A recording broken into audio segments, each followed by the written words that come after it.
Hey guys, আসসালামু আলাইকুম। সবাই কেমন আছেন? আজকে একটু চা বানাচ্ছি, সাথে পরোটা করবো।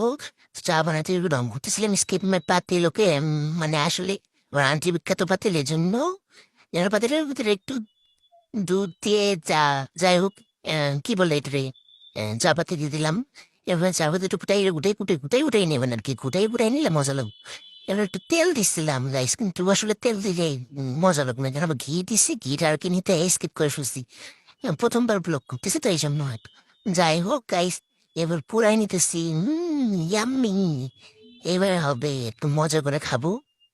এই বোয়া রুটি আর চা খুব মজা লাগে। একটা 3টা কাপ নিয়ে নিছি, 3 কাপের মধ্যে একটা আন্টির, একটা ছোট ভাইয়ের, একটা আমার। এবার আমি একটু সবগুলো দেখাচ্ছি গাইস, দেখি। ইয়াম্মি ইয়াম্মি, অনেক মজাদার। ওরে শালা, মজা মজা। আমার বারান্দা চলে আসছি গাইস। আমার বারান্দা, এই যা বারান্দা থেকে